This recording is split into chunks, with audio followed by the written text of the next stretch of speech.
Little Red Wolf by Paul Schumacher. Read by the author. The subtitle of this book, Part 1 of this book, and Chapter 1 of this book are all called A Wolf in Sheep's Clothing. The sun was warm, and a light breeze blew all scent in an easterly direction. A large oak provided a favorable perch to look upon the flower-filled field, the place where prey would eventually roam. Soft leather protected the hunter from chafing bark, while the mind gnawed on itself in an effort to solve problems. This was normally a place to avoid such troubles, but there was no escape from that which lingered in the mind.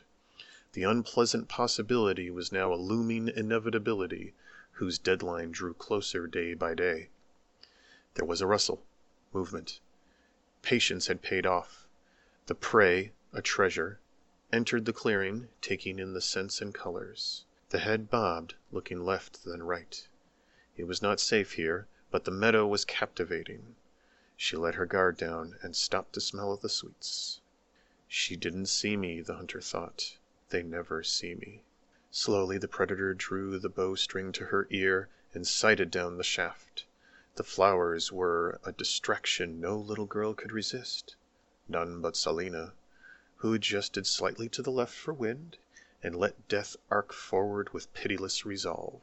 The arrow plunged deep into a haunch. Selina cursed her foul fortune as her clumsy shot maimed the animal instead of taking it down. The mark stumbled, then ran, forcing the hunter to drop from her vantage point. 2 legs chased 4. If the animal escaped, she would suffer for days or months before being killed by another predator. The weak could not survive in nature, and the injured were soon disposed of. They ran a mile through twisted terrain, marked by branches, bushes, and roots. 2 legs were normally too slow, but the pain of the wood and stone lodged in muscle and bone made it difficult for 4 legs to focus. The wobbly retreat led to a catch in the undergrowth, sending the animal sprawling. The arrow was driven further in, causing a pitiful whimper to slice through the hunter's mind. Selina saw the shot. Stopping suddenly, she braced against a tree, drew back another arrow, aimed for a scant second, and then loosed it into the side of the exposed neck. The doe whined and fell back to the ground.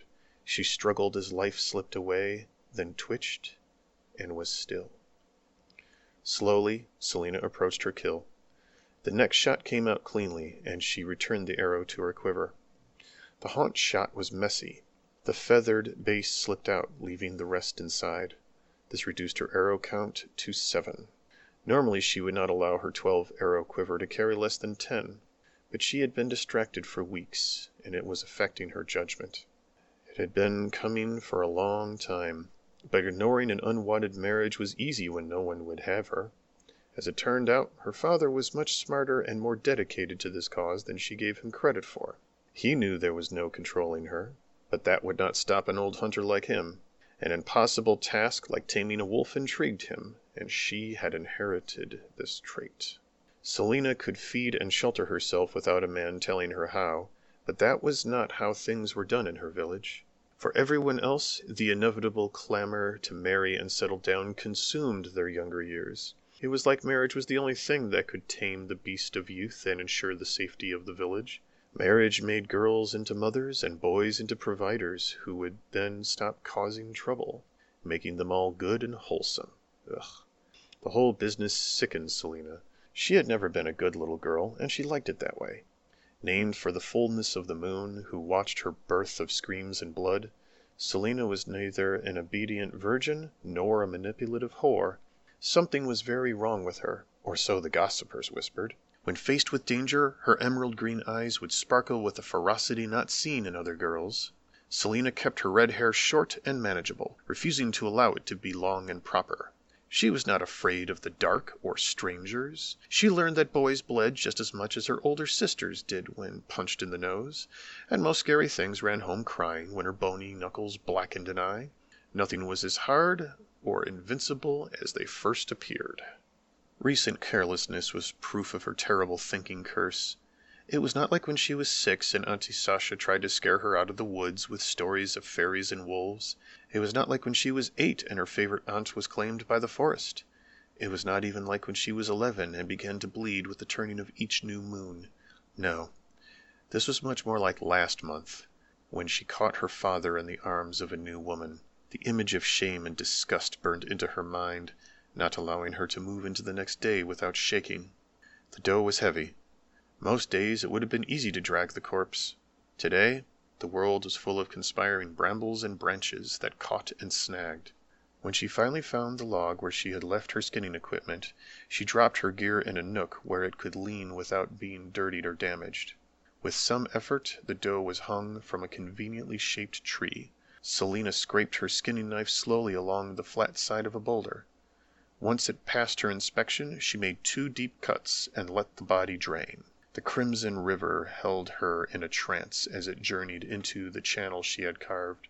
Life's precious liquor ran rich and red, warm and pulsing till the last remaining trickle lessened into a collection of slowly falling droplets. Eventually, even those would stop, and life would cease. A snapping twig broke Selina's reverie. The real world closed in fast and her reflexes took over. Her body spun, snatching up the bow and knocking a single arrow into it. The string was pulled taut and aimed in the direction of the offending sound. All was tension. Muscles coiled, arm locked, arrow ready for its journey. Green eyes scanned the woodline as ears strained, listening to the silence. Silence? All was quiet. How had she not noticed? Had her mind been so loud? Silence. Breath. Silence. Her heart beating fast. Silence. Is that you, my blue-eyed wolf? She wondered as her extended arm began to complain.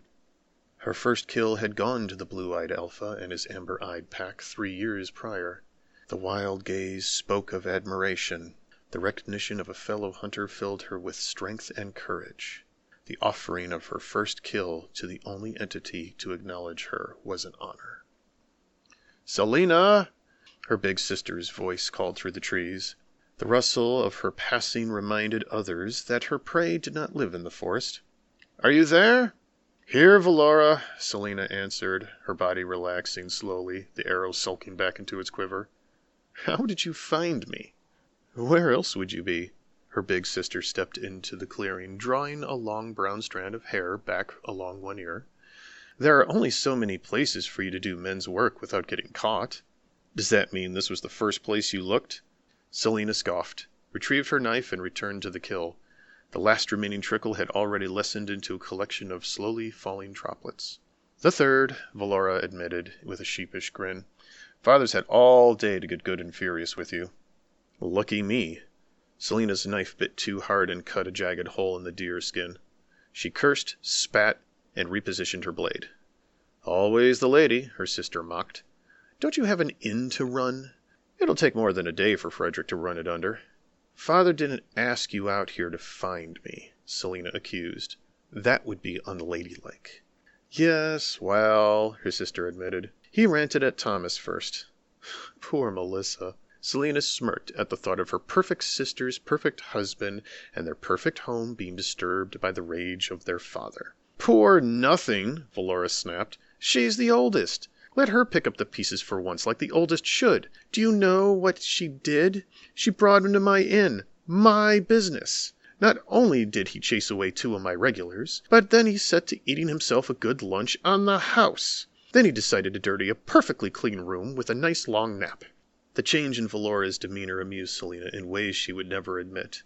It was proof that her older sister was just as rebellious as she. It was one of the few things that hinted at them being family.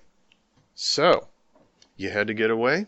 The crimson face with its pock scars and freckles dimpled as the deer skin peeled neatly. "You know how he gets." "Oh, I know. You forget I still live there." "Sleep there is more like it." "Well, you know what he's like," Selina said in imitation of her sister. "Frederick's a lot older than you." "He was lonely and he owned an inn," Valora said as her trademark smirk began to form. "I think my new life suits me just fine." Selina smiled. Her sister was a predator, just like her. Only her prey owned property and her weapons were the shapely curves of her body. "Father's going to marry me off." "Who would have you?" Valora asked with a touch of sarcastic spite. "Bruto." "Taylor Two Toes?" Selina nodded.